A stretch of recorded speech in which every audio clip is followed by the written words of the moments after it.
Voici comment tu fabriques une punchline de fin de sous-partie en philo.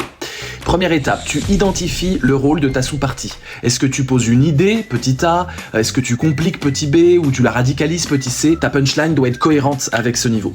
Étape 2, tu reformules le sujet à travers ce que tu viens de démontrer. Tu ne changes pas de sujet, tu montres comment tu y réponds à ton niveau du plan.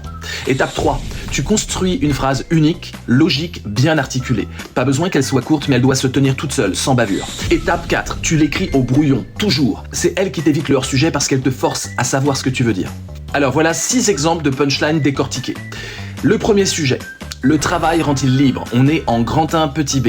Tu viens de montrer le travail structure, mais seulement s'il est choisi, reconnu, porteur de sens. Punchline, le travail rend libre à condition d'être voulu, reconnu et formateur.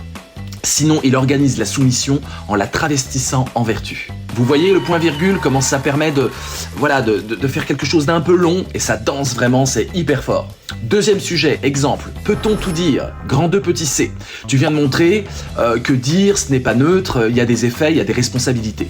Punchline, tout dire n'a de valeur que si chaque mot engage.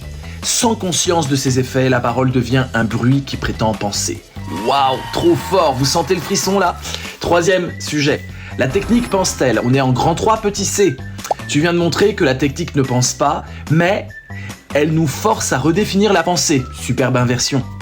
Punchline, la technique ne formule rien, ne juge rien, et pourtant, elle nous oblige à repenser ce que penser exige. Vous voyez comment c'est circulaire, comment ça répond au sujet, comment ça danse? C'est trop beau. Quatrième sujet, les limites du progrès scientifique. Un sujet de type prépa, agrégation, il n'y a pas de point d'interrogation. On est dans le grand 2, petit b. Tu viens de montrer que le progrès scientifique avance, mais sans toujours penser ses finalités. Punchline, le progrès scientifique additionne des réponses, mais néglige parfois de se demander à quelle question il répond vraiment. Bim! Punchline! Cinquième sujet, savoir attendre. Pareil, on est au niveau fac, on est dans le grand 3, petit c. Tu viens de montrer que attendre, c'est stratégique, c'est un acte maîtrisé, pas une inertie. Punchline, savoir attendre, c'est refuser la précipitation pour mieux imposer son tempo. Celui qui attend pense plus loin que celui qui se rue.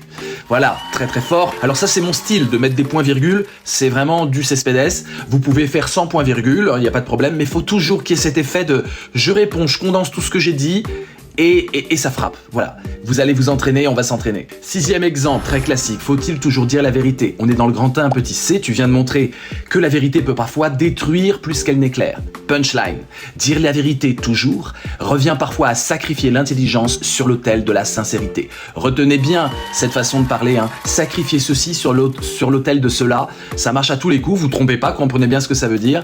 Et encore une fois, Philov, mon GPT philosophe, que vous trouverez dans Explorer les GPT et vous tapez Philov, va vous aider énormément, sinon c'est ChatGPT. Tu écris tes punchlines au brouillon, je le répète, dès que tu as ton plan. Tu résumes à la fin de chaque sous-partie la phrase qui résume ce que tu y démontres. Teste-la à voix haute, mais évidemment au bac ça sera dans votre tête. Si c'est à la maison, c'est à voix haute évidemment, hein. Les punchlines ça se dit comme du rap. Et tu te demandes plusieurs choses. Est-ce que ça répond au sujet? Est-ce que ça tient debout? Est-ce que c'est précis, pas flou?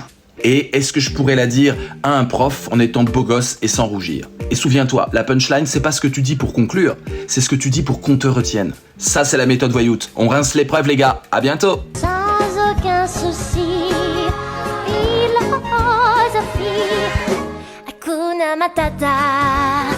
Mais quelle phrase magnifique!